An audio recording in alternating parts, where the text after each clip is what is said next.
I never know when this thing's going to start taping. Oh, there we are. All right, so here we are, reading chapters 1 and 2 of Goblins in a Castle. And this book is fantasy. Great book, some great characters. Hope you'll like it. And chapters 1 and 2 today. Chapter 1 is called Discovery in the Dungeon. I was found on the drawbridge of Toad in a Cage Castle on a cold December night. I was naked, they tell me, wrapped only in a blanket and tucked in a basket. If the Baron had not been out riding that night, he would not have seen me, and I would have been buried beneath the snow by morning. To the surprise of Hulda, his housekeeper, the Baron didn't send me away. Instead, he hired a nurse to come and take care of me. I like Nurse, despite her unusual fondness for toads. However, when I was about 5, she fell into the moat and was eaten by something or other. After that, I pretty much took care of myself. I had the run of the castle and could go anywhere I wanted, except the North Tower, which was always locked. Naturally, I wanted to know what was up there, but I learned early on not to ask about it. Questions upset people. Not that there were many people to upset, only the Baron, Hulda, and Carl, the young man who tended the library. I liked Carl. He was smart, and when he had time, he would give me lessons. However, this did not happen often because caring for the library was a big job. The Baron owned so many books that he had to knock out the walls between 7 rooms to hold them all.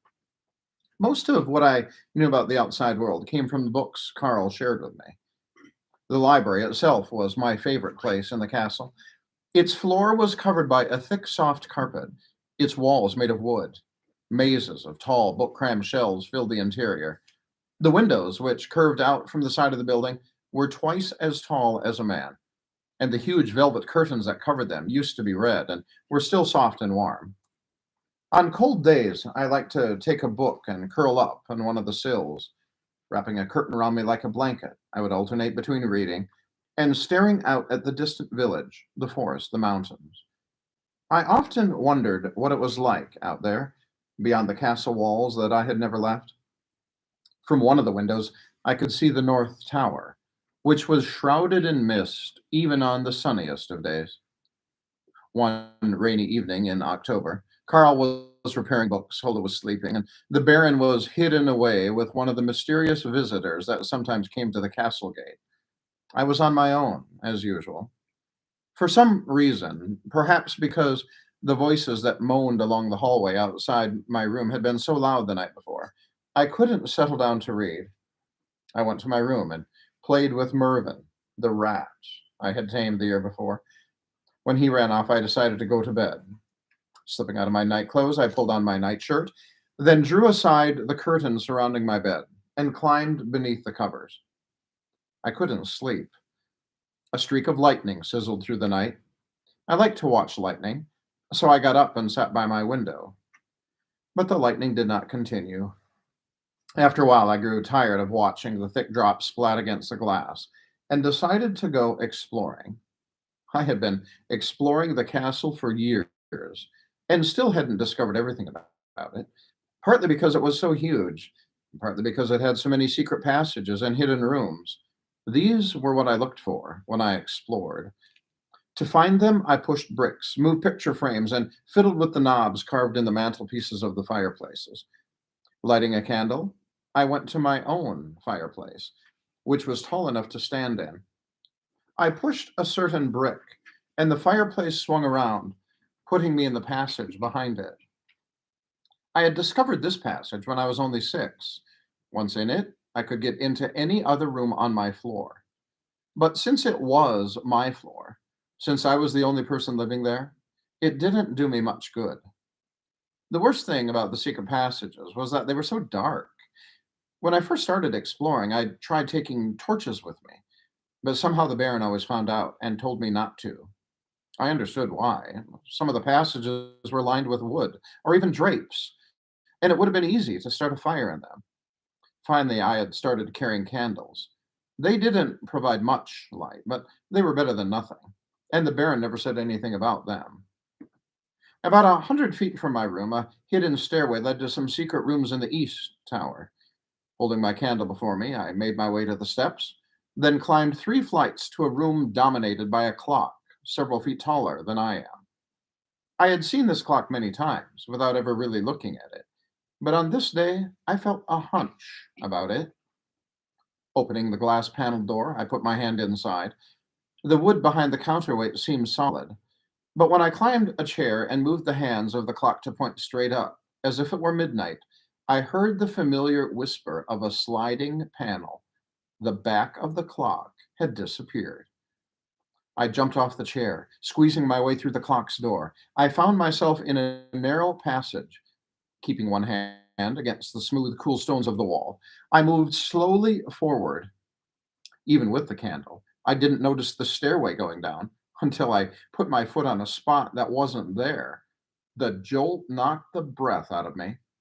Had I not been going slowly, I probably would have broken my neck falling down that stairwell, which stretched as far as I could see, no matter how high I lifted the candle. I began to count as I walked: 50 steps, 100 steps, 200 steps. By now I must be down among the wine cellars. 300 steps. I began to wish I'd changed back into my clothes. The air was cool down here. I had to be far past the wine cellars now, all the way to the dungeons. I shivered. I had never been to the dungeons before. In fact, I only knew they existed because Carl had told me about them, hinting that they held dark secrets. 400 steps. 450. How far into the earth does this stairway go? I wondered as I neared the 500th step. But number 500 was the end of it.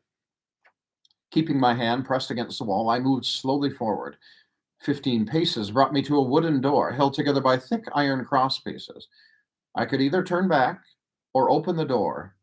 Grasping the latch, which was enormous, I struggled to lift it without making any sound. It's hard to say why I felt a need to move so quietly.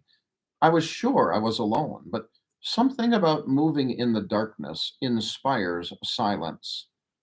Besides, I like to keep secrets. When I managed to lift the latch, the door swung open easily. I saw a light flickering in the distance. My heart began to beat more rapidly. Who could possibly be down here?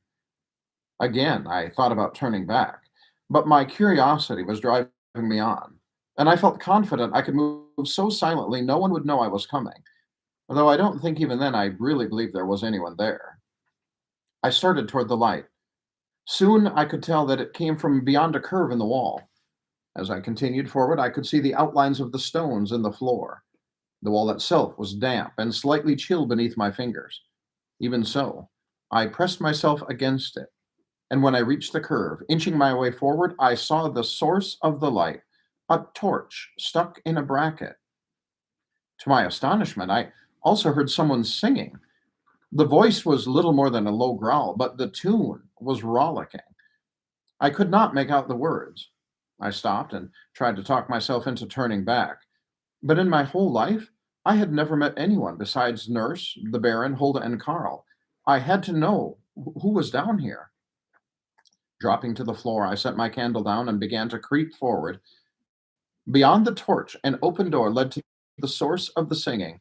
Closer I crept, closer still, until I had almost reached the door. I took a deep breath. Slowly, ever so slowly, I poked my head around the corner. Boom! I screamed and jumped into the air, then landed on the floor with a thump. My heart was pounding so hard I thought it would beat its way out of my chest, my hands trembling so violently I could not push myself off the floor.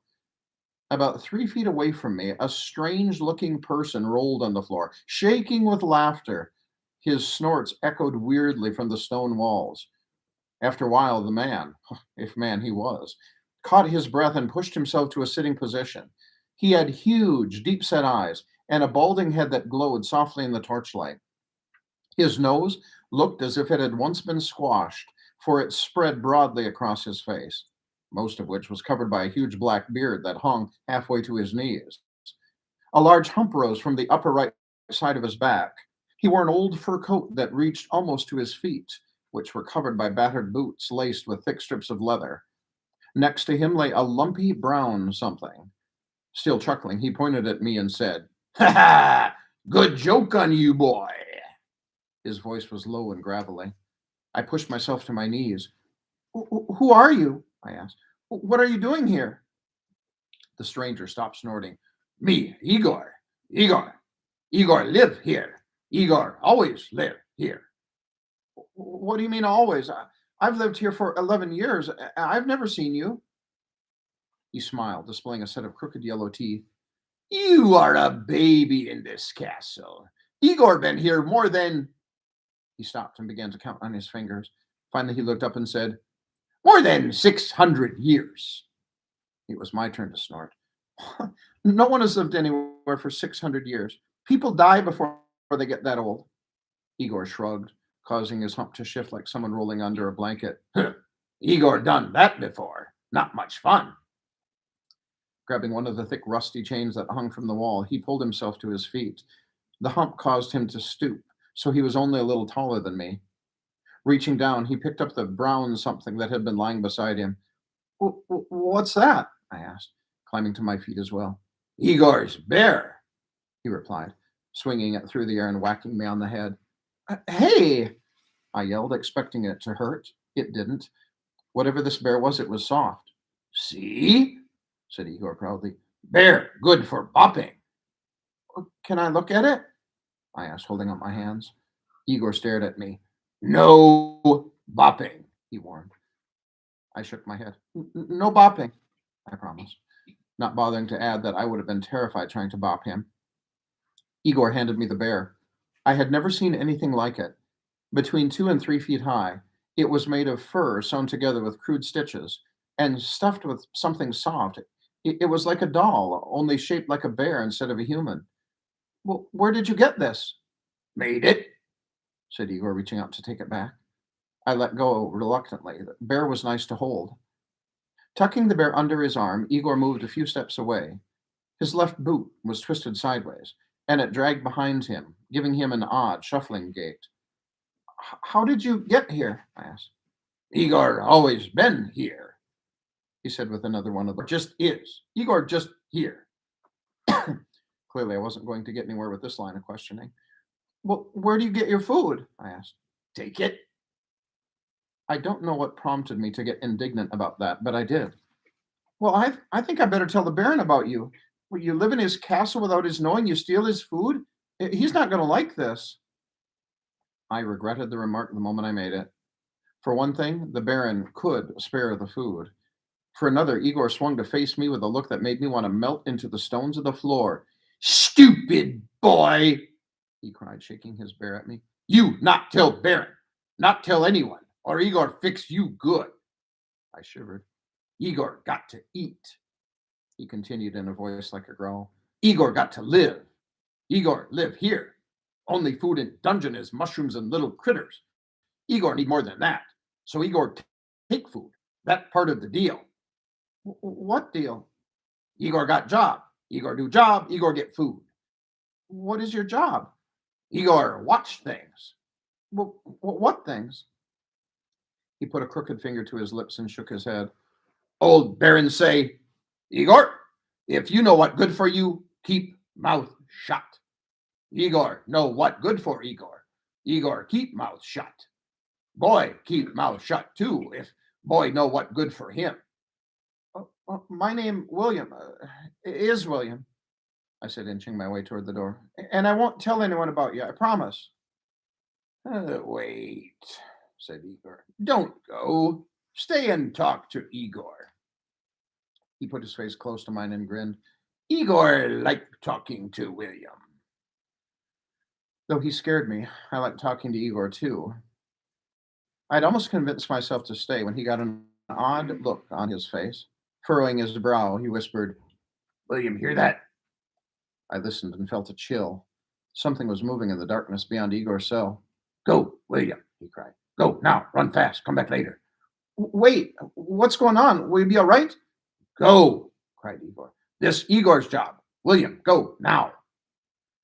Without waiting to see if I had done as he had commanded, he went shuffling down the corridor and dragging his bear by his back leg. Soon he had disappeared into the darkness. All right, that's chapters 1 and 2 of Goblins in a Castle, and maybe you'll be back for 3 and 4. See you later.